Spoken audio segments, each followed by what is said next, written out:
स्पर्श चिकित्सा पद्धति जो वर्तमान समय में रेकी के नाम से प्रचलित है। रेकी शब्द मूल रूप से जापानी भाषा का शब्द है, जिसका शाब्दिक अर्थ रे का अर्थ ब्रह्मांड और की का अर्थ प्राण ऊर्जा या जीवन शक्ति। इस पद्धति का विधान प्राचीन काल से ही चला आ रहा है और यह पद्धति भारतीय या सनातन सभ्यता का ही एक अंग है। ऐसा माना जाता है कि यह विदेशों से आई एक चिकित्सा पद्धति है, परंतु यह मूल रूप से भारतीय पद्धति है।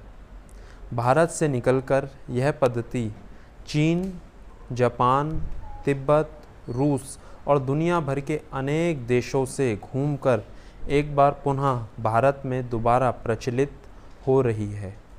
इसका वर्णन ऋग्वेद में हमें मिलता है। चीन में इसे ची के नाम से, जापान में रेकी के नाम से, रूस में बायोप्लाज्मिक थेरेपी के नाम से और भारत में इसे स्पर्श चिकित्सा पद्धति के नाम से जाना जाता है। यह पद्धति हमारे मानसिक, शारीरिक और आत्मिक तीनों ही स्तरों पर कार्य करती है और इसकी नींव पूरी तरह से विचारों पे, भावों पे, रोगी और चिकित्सक दोनों के भावों के ऊपर, श्रद्धा और विश्वास के ऊपर पूरी तरह से टिकी हुई होती है। इस पद्धति में स्पर्श के द्वारा छूकर रोगी के शरीर में ऊर्जा का आदान प्रदान करवाया जाता है और शरीर के चुनिंदा 24 अंगों पर स्पर्श के द्वारा शक्तियों का संचालन करवाया जाता है। यह पूरी तरह से एक ऑरा इसमें कार्य करता है। चिकित्सक का एक विशेष ऑरा होता है जो केवल अपने स्पर्श के माध्यम से ही रोगी के रोग को हर लेने के या नष्ट कर देने की क्षमता या शक्ति रखता है।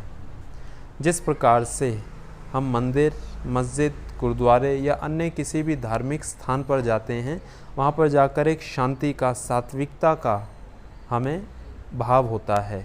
उसी प्रकार से या जिस प्रकार से हम कई लोगों को मिलते हैं, कई लोगों से मिलकर हमें प्रसन्नता का, सात्विकता का, शुद्धता का, पवित्रता का अनुभव होता है और कई लोगों से मिलकर भय का, डर लगता है, तो यह उस व्यक्ति के ऑरे का प्रभाव है।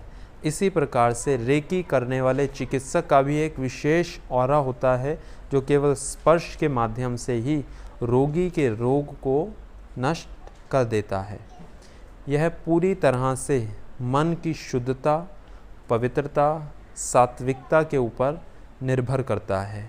इसमें मनोबल, इच्छा शक्ति, दृढ़ शक्ति और संकल्प शक्ति को बढ़ाया जाता है। इसके 5 सिद्धांत हैं। रेकी चिकित्सा पद्धति या स्पर्श चिकित्सा पद्धति के 5 सिद्धांत हैं, जिसका उच्चारण रोगी को या अन्य किसी व्यक्ति को सुबह उठकर उच्चारण करवाया जाता है या इन सिद्धांतों को दोहराया जाता है, जो इस प्रकार हैं। पहला सिद्धांत है, आज मैं क्रोध नहीं करूँगा। दूसरा सिद्धांत है, आज मैं चिंता नहीं करूँगा। तीसरा सिद्धांत है, आज मैं उस परम सत्ता का आभार व्यक्त करूँगा। चौथा सिद्धांत है, आज मैं अपना कार्य ईमानदारी से करूँगा। पांचवा सिद्धांत है, आज मैं सभी प्राणियों से प्रेम और उनका सम्मान करूँगा। इन 5 सिद्धांतों का उच्चारण प्रत्येक दिन रोगी को या अन्य किसी व्यक्ति को करवाया जाता है और उसकी इच्छा शक्ति, दृढ़ शक्ति, संकल्प शक्ति को बढ़ाकर, मनोबल को बढ़ाकर उसके अंदर सात्विकता के भाव उत्पन्न करवाए जाते हैं, जो मानसिक और आत्मिक क्षेत्र में व्यक्ति को आगे बढ़ाते हैं और स्पर्श के माध्यम से शारीरिक रोग हर लिए जाते हैं। तो इस प्रकार से इन 5 सिद्धांतों का उच्चारण करवा के मानसिक स्तर और आत्मिक स्तर पर कार्य करवाया जाता है और स्पर्श के माध्यम से रोगी के शरीर के 24 चुनिंदा अंगों पर स्पर्श करके चिकित्सा की जाती है। तो इस प्रकार से यह हमारे शारीरिक, मानसिक और आत्मिक तीनों ही स्तरों पर रेकी क्रिया या स्पर्श चिकित्सा पद्धति कार्य करती है।